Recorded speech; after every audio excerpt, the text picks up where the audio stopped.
44. 44 days at 5 cents a day. Hi, Matt. Hello, Amy. Hello, Matt. That's $2.20.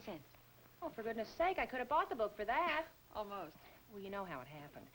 I took it down to Mother's last month. You know, when Will and I went down for our anniversary. It's Will's fault, really. He was supposed to remind me not to forget it. $2.20. It wasn't even that good. Thank you, Amy. Bye now. Bye, Matt. Bye, Amy. Oh, the pressures of big business. I was worried about you this morning. Me? I came by for my coffee and the shop was closed. Oh, yes. You sick? No, I went to the hospital with Elliot. Oh? Well, I thought somebody should be with him, and I just happened to run into him. Why are you explaining? I don't know, Matt. I think I'll stop. Did Michael say when he might know something? No, I left as they wheeled Eli to the recovery room. I should have gone there myself this morning. Eli's a friend, but I just couldn't face it, and that's the truth. Matt. So many of my good friends have died this year. Jonas Parker, even Seward. Seems like only yesterday they were young men, and now I've written their obituaries. Well, you're still young, Matt. That's a fiction, and you know it. I'm no more afraid of death than the next man, I suppose, but at my age, life seems all the sweeter. That's not growing old. That's just growing wise. I hope you're right. Oh, excuse me. Constance Mackenzie. Oh, Elliot. Oh, I'm so glad. That's wonderful.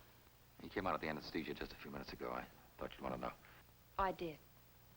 Connie, I want to thank you, too, for this morning. I'm glad I was there. So am I.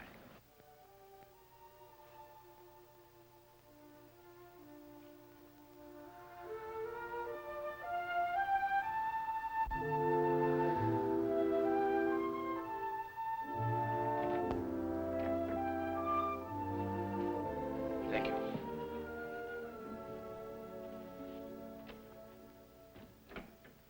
Is Daddy comfortable here? Yes? It's so cold. He's in an adjoining ward now. It's clean here. It's comfortable.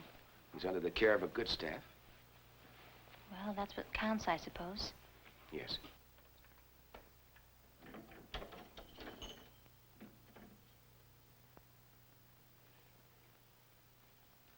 Hello, George?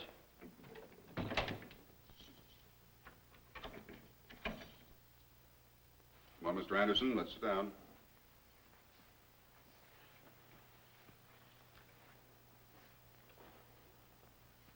There you are.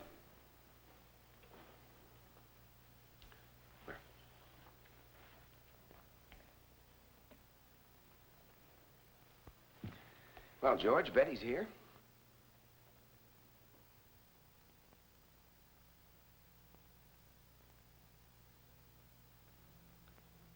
Hello?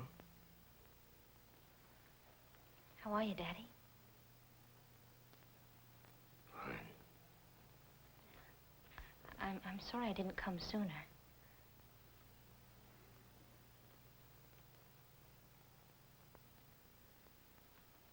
George, you are glad to see her, aren't you? She came home just to see you.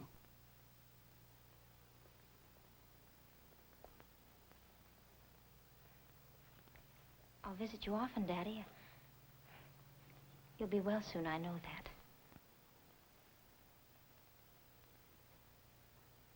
Would you like me to bring you anything?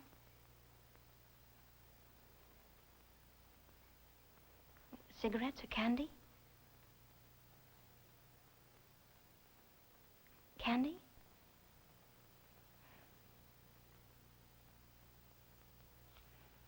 All right.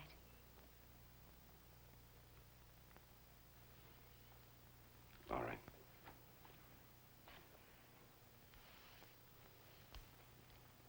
All right, Mr. Anderson, we'd better go get some rest now. Let's stand up.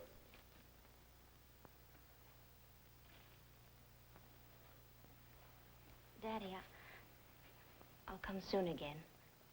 I'll come every chance I get.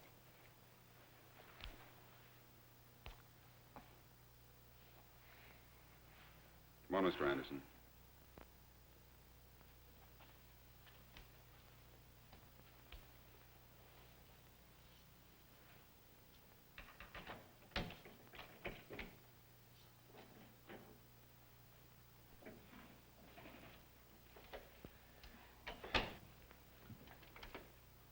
Dr. Rossi.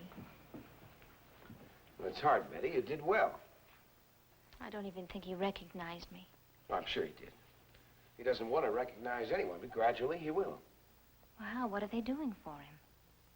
And right now he's receiving electroshock treatment. I'm sure he'll respond to that. When he does and he comes out of his depression, he'll go into psychotherapy. Then he'll be able to understand what caused all this. Dr. Rossi, can we get out of here, please? Of course.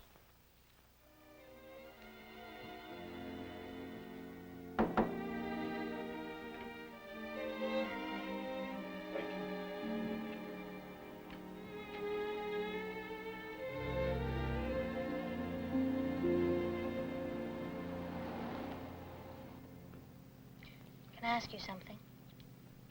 Sure. Why do you think this happened? Oh, I don't know. A lot of reasons, probably. Father's business failure. Separation from your mother. Betty, this wasn't your fault. I know. It'd be easy to blame myself. I'm so used to being the bad girl. Well, I'm not going to fall into that trap again. Do you mind some fresh air? No, no, not at all. Daddy loved me and I ran away. Maybe I am supposed to feel guilty, but the fact that someone loves you doesn't make you responsible for them. I guess that sounds hard, doesn't it? No, it doesn't really. I loved Rod desperately. So I tried to make him feel responsible for me. But that isn't loving, that's clutching.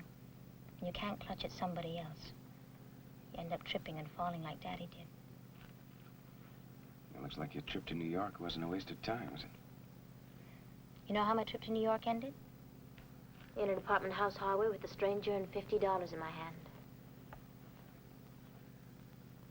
Well, the $50 was train fare.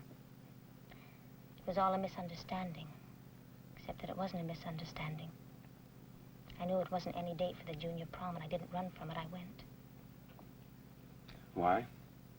Oh, I don't know. I guess it doesn't even matter because I'm through punishing myself. I'm through asking for love where there isn't any to give. And I'm through expecting other people to make my life for me. If I didn't learn that much, then there wasn't any point in coming home. Betty, I think you'll find there are places where there is love to give. Here, right here in Peyton Place. Can two people love without wanting to own the other person? I think so. Can they be happy just being what they are? I hope so. Can you learn to stand on your own 2 feet? That I know. No more questions. Thanks, Dr. Rossi, for everything. Well, you've had a busy day, haven't you? Kind of. See, where shall I drop you off? At your house? No, I don't think so. Would you drop me off at the Peyton mill? I want to talk to Rod's father.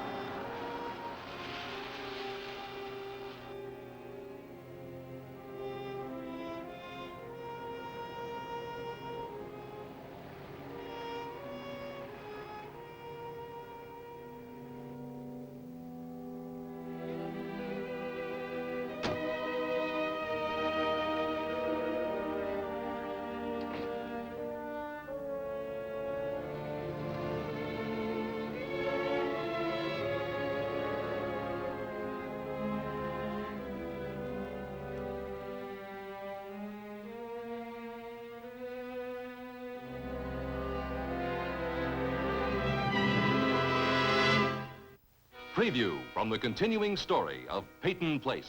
Like I said, Mr. Hanley, I don't know a great deal about art. But you know what you like, don't you? Yes, I guess so.